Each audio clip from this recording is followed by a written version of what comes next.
L'annonce par le président de la République, Félix-Antoine Tshisekedi, de la renégociation de certaines dispositions du contrat avec Dubai Port World pour la construction du port en eau profonde à Banana. Nous sommes dans la cité côtière de Mwanda, redonne une lueur d'espoir à la population du Congo central. Cette dernière ne jure que sur la matérialisation de ce projet porteur de croissance économique. Sur ce, d'ailleurs, le site où sera posée la première pierre pour marquer le début des travaux de construction de ces infrastructures portuaires est déjà aménagé à la pointe des Bananas, à quelques encablures de l'embouchure du fleuve Congo. Dadi, notre permanent dans ce coin du pays, s'y est rendu.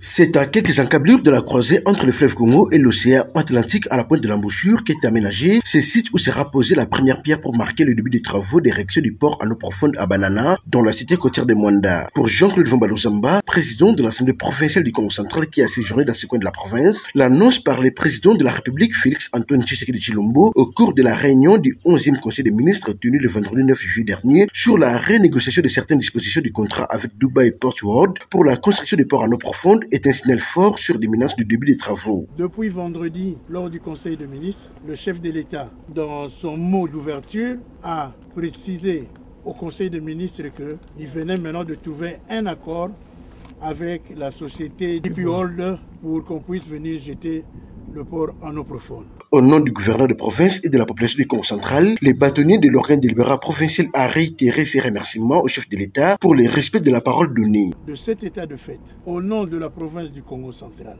au nom de son excellence monsieur le gouverneur Atou Matubwana, au nom du peuple Congo, nous ne saurons remercier le chef de l'État par rapport à ce grand projet que nous attendons depuis belle lurette. Et que je sois là aujourd'hui, 48 heures ou 72 heures après cela, c'est une fierté. Pourquoi? Quand j'ai commencé ce combat du port en eau profonde, j'étais encore député national en 2009.